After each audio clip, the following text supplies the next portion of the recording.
Hello दोस्तों, जो मैं अभी आपको कहानी बताने जा रही हूँ, ये आपको आत्मज्ञान का मतलब एक स्वरूप जो कि आपको समझ में आ जाएगा कि आत्मा है क्या। अष्टावक्र का जन्म और उनकी विकृति के बारे में ये कहानी है। एक महर्षि कहोड़ा और सुजाता के पुत्र अष्टावक्र का जन्म हुआ, लेकिन वे जन्म से ही 8 स्थानों से टेढ़े मेढ़े विकृत थे, इसलिए उनका नाम अष्टावक्र पड़ा। लोग उन्हें देखकर हंसते थे, लेकिन उनके भीतर की अद्भुत ज्ञान और आत्मबल था उनके भीतर, उसको नहीं देख पाते थे। बचपन से ही अष्टावक्र को शास्त्र और आत्मज्ञान का गहरा प्रेम था। उनके नाना महर्षि उसीनर और उनके पिता ने उन्हें वेद उपनिषद की शिक्षा दी। कम उम्र में ही वे गंभीर सत्य समझने लगे जो साधारण लोग जीवन भर नहीं समझ पाते।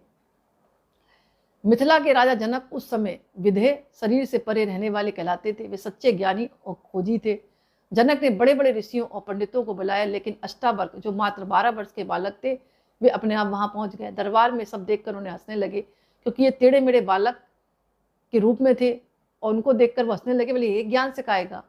अष्टावक्र शांत होकर बोले, राजा आप विद्वानों को बुलाते हैं, लेकिन यहाँ तो दर्जी बैठे हैं। सब चौंक गए। अष्टावक्र ने समझाया, तुम लोग मेरे शरीर को देख रहे हो, मेरी आत्मा को नहीं। मैं शरीर नहीं हूं, मैं शुद्ध आत्मा हूं। राजा जनक ने उनकी परीक्षा ली और पूछा, आत्मा का स्वरूप क्या है, मुक्ति कैसे मिलती है। अष्टावक्र ने कहा, राजन, आत्मा न जन्म लेती है न मरती है, वह शुद्ध बुद्ध अद्वैत अमर है। मुक्ति पाने के लिए बस ये जान लो कि तुम शरीर नहीं हो, आत्मा हो। यह ज्ञान जैसे ही दृढ़ होता है, तुम मुक्त हो जाते हो। यह सुनकर राजा जनक वहीं समाधिस्थ हो गए और उन्हें आत्मज्ञान की अनुभूति हुई। कहा जाता है कि अष्टावक्र गीता में भी ये लिखा हुआ है कि जनक के बीच अष्टावक्र का जो संवाद हुआ है, इसीलिए उस गीता का नाम अष्टावक्र गीता कहलाया। संसार का दुख का कारण अज्ञान है, आत्मा सदा मुक्त है, आनंद स्वरूप है, बंधन केवल मन की कल्पना है। तो कहा जाता है कि अष्टावक्र की कहानी से ये हमें मतलब संदेश मिलता है कि मनुष्य शरीर नहीं, आत्मा है। शरीर विकृत हो सकता है, लेकिन आत्मा शुद्ध और भरपूर है। इसमें कोई भी उम्र की सीमा नहीं है, यानी 5 वर्ष का बालक भी आत्मज्ञानी हो सकता है और 100 साल का व्यक्ति भी आत्मज्ञानी हो सकता है। सच्चे ज्ञान बाहरी रूप पर नहीं, भीतरी चेतना पर आधारित है।